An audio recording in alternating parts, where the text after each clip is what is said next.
merasa bahwa dia mungkin aja saat kemarin itu ada di dimensi yang berbeda. Alam semesta ini tuh nggak ada yang tahu batasnya.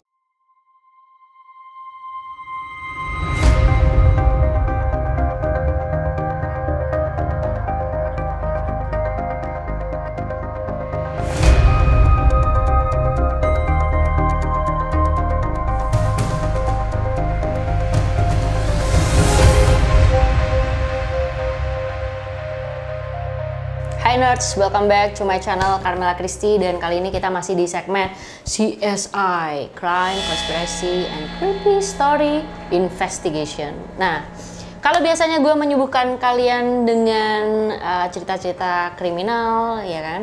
Kali ini kita bakal ngebahas mengenai sesuatu yang berbeda. Kalau biasanya kalian mengelus-ngelus dada, kali ini kalian mengelus-ngelus otak.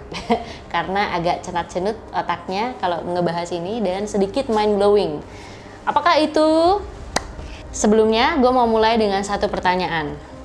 Gimana kalau ternyata bukan cuma kita yang ada di alam semesta ini? Apakah aku mau membahas soal UFO atau yang lain? Bagaimana juga kalau ternyata ada versi lain dari diri kita yang kita nggak tahu, tapi ternyata keberadaannya nyata. Udah mulai kebayang kira-kira gue mau bahas apa hari ini? Percaya nggak percaya ya, dari bukti sains sebenarnya bumi memang hanya satu. Tapi balik lagi ke tujuan gue di awal, untuk membuat kalian mengelus-ngelus otak kalian, bikin kalian cenat-cenut. Kenapa? Karena gue bakal bahas mengenai parallel universe, atau bisa dengan kata lain, dimensi yang lain. Sebelum gue bahas lebih lanjut mengenai teori-teori parallel universe atau dimensi yang lain, gak lengkap rasanya kalau kita nggak ngebahas mengenai bukti kasus yang sedang terjadi, atau bukti yang menyatakan bahwa mungkin aja parallel universe itu ada. Nah, kasus ini sebenarnya lumayan terkenal banget dan sampai sekarang masih belum terpecahkan. Kasusnya namanya adalah Man from Tauret, oke? Jadi ceritanya begini, di Bandara Haneda, Tokyo, pada tahun 1956, ada seorang pria yang bertampilan sangat rapi. Dia memakai jas, celana bahan, ya kan? Dan juga rasnya kalau kita lihat adalah ras Caucasian, atau biasa kita bilang bule. Baru aja dia mendarat dari penerbangannya dia.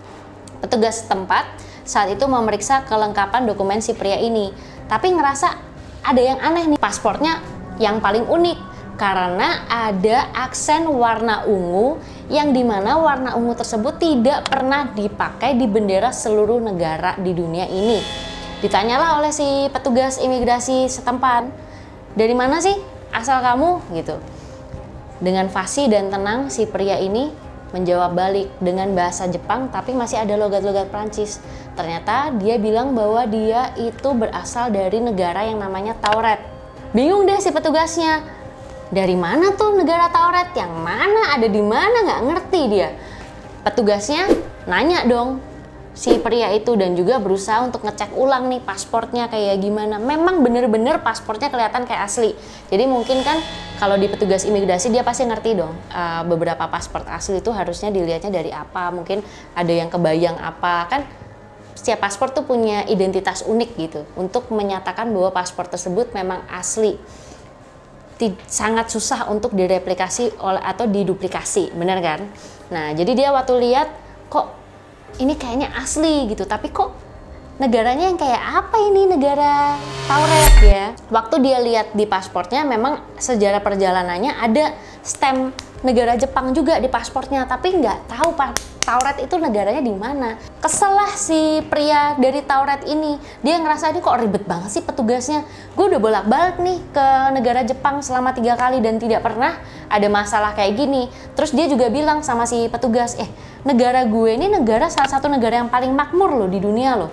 Masa lu orang nggak tahu sih negara Tauret itu di mana? Si petugas bandara makin bingung karena dia ngeliat nih, kayaknya orangnya kok meyakinkan banget bahwa dia ini memang benar-benar dari Tauret, tapi mungkin aja si petugas tuh merasa kalau ya mungkin gue nggak bagus kali geografinya gitu, jadi gue nggak tahu nih negara Tauret tuh ada di mana. Dia bingung-bingung, akhirnya dia manggil atasannya. Nah, setelah dia manggil atasnya, dia ceritakan mengenai masalah ini. Akhirnya mereka berinisiatif membawa sebuah peta. Mungkin aja si pria itu bisa menunjuk nih, negara Tauret itu sebenarnya ada di mana sih letaknya. Nah, kemudian si pria ini ternyata menunjuk di sebuah perbatasan antara Perancis dan Spanyol. Tapi ternyata waktu ditunjuk dia juga bingung, kok negara gue kagak ada di situ, di petanya kok nggak ada nama Tauret gitu. Akhirnya dia tunjuk sebuah di peta tersebut di negara yang namanya Andorra. Bukan Tauret tapi Andorra. Akhirnya si pria ini tambah kesel lagi dan dia bilang, udahlah, gue udah capek nih, gue cuma butuh istirahat aja. Nah, dia ngasih lah ke si petugas, nih nomor hotel gue, dan juga ini besok kan gue ada urusan bisnis nih, gue harus ketemu sama orang ini. Nah, si petugas telepon di hotel tersebut, ditanyakan, ini ada reservasi nggak atas nama si pria ini? Ternyata si hotel bilang, oh nggak ada nih reservasinya. Jadi petugas sudah telepon hotel, nggak ada reservasi. Telepon orang yang diajak berbisnis juga nggak kesambung. Nah, terakhir nih, petugas dia periksa semua dokumen sampai ke dompet-dompetnya si pria tersebut. Waktu dilihat, memang kelihatan, oh nih kayaknya si pria ini memang bisnismen nih, karena dan sering berpergian nih, karena di dalam dompetnya itu isinya banyak uang dari negara asing. Terus kemudian dicek juga, kan pasti si pria ini namanya bisnismen, pasti punya bank dong, atau terdaftar di bank tertentu gitu kan. Ternyata waktu dilihat rekening korannya, pria ini juga nggak terdaftar di bank tersebut dan bahkan tidak pernah ada nama bank tersebut. Jadi aneh banget nih. Nah, si pria itu waktu tahu, loh kok kayak gini gitu kan, akhirnya dia jadi pucat banget tuh, dia pucat, pasti gemeteran, jadi ketakutan dia. Loh kok bisa kayak gini, dia ketakutan dan dia nggak tahu apa yang terjadi. Karena setelah semuanya dicek kok nggak ada, dia pasti ada di situ kan waktu si petugas yang ngecek kan, dan semuanya nggak ada, dia jadi bingung. Dia bilang dia minta tolong lepasin gue gitu, karena dia nggak tahu dan dia merasa bahwa dia tuh tidak ada yang sembunyikan, tidak ada agenda atau rencana jahat atau apapun. Pokoknya dia cuma pengen istirahat, dia minta tolong banget sama petugasnya untuk ngelepasin. Nah, petugasnya nggak punya pilihan lain, akhirnya si pria tersebut ditaruh di hotel dekat bandara. Selama di hotel tersebut, pria itu dijaga ketat dong pastinya kan, petugas takut juga ya kan, jadi dijaga di depan pintunya, ditaruh petugas. Besok paginya si petugas imigrasi ini dapat telepon dari petugas yang ngejagain bahwa si pria tersebut ternyata hilang dari kamar hotelnya, tidak ada diketemukan. Wow, mind blowing. Lebih mind blowing lagi karena apa? Pertama, hanya ada satu akses pintu aja. Kalau dia keluar lewat jendela itu nggak mungkin, karena itu hotelnya itu bertingkat dan dia tuh lagi ada di level atas. Kalau dia loncat bisa mati dia, nggak mungkin. Jadi dia tuh keluar dari mana nggak ngerti. Ditanyain dong petugasnya, lu ketiduran kali mungkin. Petugasnya bilang kalau semalaman dia nggak ada satupun yang ketiduran, tidak ada, pokoknya dia nggak miss anything lah. They don't miss anything. Mereka bener-bener ngejaga dengan baik. Nah, keanehannya nggak berhenti di situ. Ternyata semua dokumen dari pria ini, baik dari paspor, ID card, kemudian SIM, dompetnya juga, kan semua dokumen-dokumen kan diambil ya sama si petugasnya, karena kan lagi dicek apakah ini mungkin asli, palsu, apakah ini benar ada dan lain-lain, kan itu semua pasti ditahan. Ternyata semua dokumennya juga hilang. Padahal itu dokumen juga ditaruh di tempat yang terpisah. Jadi itu nggak dijadiin satu sama si pria yang ada di hotel. Jadi prianya yang di hotel hilang, dokumennya yang ada di tempat terpisah juga hilang. Kasus Man from Tauret ini pastinya bikin heboh seluruh dunia. Kenapa heboh? Karena orang-orang bilang, kasus ini nggak kejadian cuma sekali loh. Dan kasus ini bukan cuma di situ aja kejadian, banyak nih ternyata kasus-kasus yang kejadian. Nah, gue mau ngebahas salah satu kasus juga yang ya nggak sampai seheboh si Man of Tauret, tapi cukup menyita banyak perhatian. Kasusnya si Leira Garcia Gordo. Leira ini adalah remaja yang tiba-tiba saja pada suatu pagi dia terbangun, tapi dia ngerasa kok something is just not right gitu. Ada sesuatu yang agak aneh. Dia memang kebangun di kamarnya dia sendiri. Piyamanya juga masih sama, tapi dia ngerasa ada sesuatu yang beda nih di kamar. Jalanin harinya seperti biasa, dia pergi kerja ya kan, apartemennya sama, rute jalannya ke kantor juga sama, mobilnya juga sama. Tapi waktu dia masuk ke kantornya dia, tiba-tiba dia shock banget karena dia nggak kenal siapapun yang ada di kantor tersebut. Dia kaget banget. Tiba-tiba dia shock, terus kemudian dia langsung aja jalan ke tempat ruangannya dia. Nah, ini yang menarik. Waktu dia masuk ke ruangannya dia ngelihat kok nama di papan pintu ruangannya bukan Lera, tapi Lerina.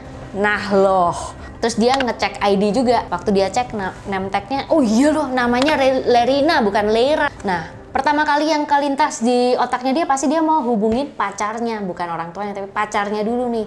Terus waktu dia mau coba hubungin pacarnya, dia cari di kontak nih, loh kok pacarnya nggak ada namanya di kontaknya. Terus pas dia cari lagi, malah di kontaknya dia adanya mantan pacarnya yang udah putus tahun lalu. Nah loh, akhirnya si Lera ini mutusin, oke, gue coba cek berita deh. Dia lihat di timeline berita, siapa tahu aja apa yang dia baca semalam itu ada di hari ini. Tapi ternyata beritanya sama loh, nggak ada yang berubah. Jadi apa yang dia cek kemarin malam sama juga, beritanya ada. Sampailah di malam hari si Lera coba tidur. Nah ternyata waktu dia bangun, ternyata keadaan sudah kembali normal. Jadi dia merasa bahwa dia mungkin aja saat kemarin itu ada di dimensi yang berbeda. Berbulan-bulan setelah kejadian itu, Lera mencoba mencari alasan yang tepat. Dia sampai pergi ke dokter syaraf nih, mungkin dia periksain, dia jangan-jangan ada yang salah nih sama kepala gue gitu. Tapi ternyata waktu itu si dokter bilang nggak ada masalah tuh sama kepalanya. Jadi tambah bingung lagi dia. Akhirnya besoknya si Lera ini tertarik baca mengenai si parallel universe. Dia ngerasa kaget karena ternyata apa yang dia alamin bukan cuma dia doang yang pernah ngalamin, ternyata ini pernah dialamin sama beberapa orang juga. Nah, si Lera ini dia menceritakan mengenai kisahnya di sosial media. Kalau kalian mau baca suratnya, silahkan. Dari kasus-kasus yang tadi gue bahas, pasti banyak teori yang bermunculan, ya banyak banget. Tapi menurut gue, teori yang salah satu yang menurut gue paling menarik dan worth it untuk gue bahas hari ini adalah teori parallel universe. Ini cukup mind blowing buat gue. Teori parallel universe ini sudah ada dari tahun 1954. Ini dicetuskan oleh ilmuwan yang bernama Hugh Everett. Saat itu teori ini dianggap nggak begitu penting, tapi nyatanya sekarang teori ini makin berkembang dan makin banyak testimoni juga kan. Akhirnya ilmuwan-ilmuwan ini berusaha untuk membuktikan apakah betul adanya parallel universe. So, kenapa sih ilmuwan bisa seyakin itu bahwa bukan cuma kita aja nih yang hidup di jagat raya ini? Sampai sekarang, belum ada ilmuwan atau satu orang pun di dunia ini yang bisa tahu seberapa besar universe kita atau seberapa besar jagat raya kita. Alam semesta ini tuh nggak ada yang tahu batasnya. Yang kita tahu, yang baru kita temukan tuh ada 1011 galaksi. Oke, dari situ tangkap dulu ya, 1011 galaksi. Di dalam satu galaksi kita ini, itu ada jutaan lebih planet dan bintang. Salah satunya itu bumi. Jadi kalau kalian bisa bayangin, kita di universe ini tuh hanya setitik debu. Jadi atas dasar ini, kalian bisa ngebayang dong, ilmuwan pastinya pasti aja dia memikirkan bahwa ya mungkin aja kalau misalnya bukan cuma kita doang yang ada di dunia ini.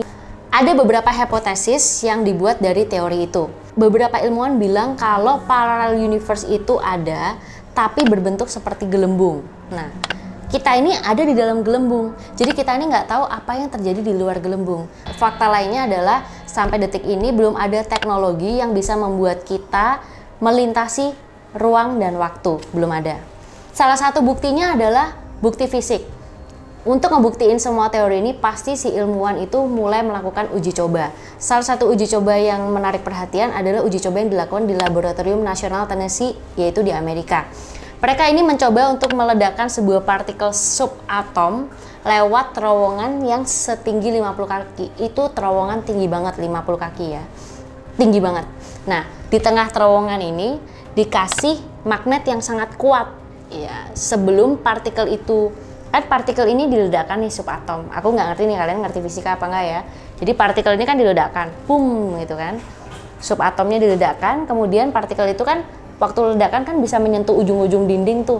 Tapi di tengah-tengahnya ditaruh sebuah magnet. Ternyata hasilnya partikel yang di ledakan tadi itu bisa menembus dinding dan membuat semacam pantulan gitu. Pantulannya agak acak ya, walaupun dia sudah dihadang oleh magnet yang kuat.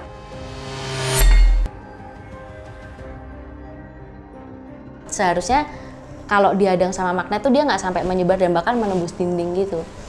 Akhirnya mereka menyimpulkan sesuatu dari hasil uji coba ini. Berarti mungkin saja kita bisa membuat ciplakan dari protons, neutrons, ataupun elektrons, alias kalau secara bahasa manusia yang bisa diterima di otak itu berarti kita bisa menjiplak, meniru sel-sel tubuh kita. Jadi dia tuh bisa menjiplak semua yang ada di sekeliling kita. Karena sekeliling kita ini kalau di breakdown kecil-kecil tuh jadinya subatom yang proton elektron itu ya. Berarti dari situ kita bisa mengambil kesimpulan juga bahwa mungkin aja kita bisa menembus ruang dan waktu di tempat lain. Menarik. Agak sedikit nyambung dengan ledakan partikel subatom tadi. Beberapa ilmuwan ini kan percaya bahwa ledakan Big Bang itu yang menciptakan jagat raya ini. Ledakan Big Bang tersebut itu kan ada banyak pecahan-pecahan partikel tuh. Nah, mungkin nggak sih seperti yang tadi uji coba di laboratorium Tennessee itu, bahwa partikel itu bisa menembus dinding segala macam. Mungkinkah ketika partikel itu terpecah, kemudian tercipta juga dimensi-dimensi baru ataupun parallel universe yang mungkin kita tidak ketahui? Mungkinkah? Nah, dari kasus-kasus yang di atas tersebut kan banyak tuh testimoni-testimoni yang kira-kira serupa kejadiannya. Akhirnya si Stephen Hawking ini dia mempunyai teori bahwa ada yang namanya wormholes dan black holes ya, lubang cacing sama lubang hitam. Ini mungkin si wormholes dan black holes ini itu mengkoneksi satu dimensi dengan satu dimensi yang lainnya. Nah, mungkin waktu matriksnya lagi error nih, itu yang membuat kasus-kasus tersebut terjadi. Jadi misalnya waktu mereka secara tidak sadar mereka tertransport ke dimensi yang lain. Dan kemudian ketika matriksnya udah bener lagi, sambungannya udah bener lagi nih, dia masuk lagi ke dimensi yang seharusnya dia ada. Ternyata yang kontra itu adalah ilmuwan yang lebih terkenal lagi, yaitu namanya Albert Einstein. Semuanya pasti tahu, kalian juga pasti tahu ilmuwan Albert Einstein. Nah, Albert Einstein ini memang salah satu dari sekian banyak ilmuwan yang membantah teori ini. Dia menganggap bahwa Tuhan itu tidak mungkin bermain dadu dengan ciptaannya. Istilahnya Tuhan itu nggak mungkin mempermainkan kita. Dan dia menganggap bahwa semua yang terjadi di alam semesta ini tuh seharusnya semuanya terstruktur. Jadi contohnya glitch-glitch yang tadi terjadi itu harusnya tidak mungkin terjadi. Nggak ada tuh yang tiba-tiba glitch gitu. Terus jadi istilahnya Tuhan itu membuat error kan kalau kayak gitu ya kan. Itu tidak mungkin terjadi. Menurut Albert Einstein. Ada banyak banget nih teori, hipotesis, bahkan pro dan kontra mengenai parallel universe. Nah, otak gue juga udah cenat-cenut. Gue yakin kalian yang nonton juga sama-sama cenat-cenut. Tapi gimana? Kalian ada komentar apa? Apakah kalian percaya bahwa ada teori ada parallel universe atau dimensi lain? Kalian timnya siapa? Timnya si Albert Einstein atau timnya si Stephen Hawking? Komen ya di bawah ini. Oke? Nah, buat kalian yang masih penasaran juga dengan konten-konten berikutnya, stay tune in this channel and I will see you soon. Thank you for watching. Dadah!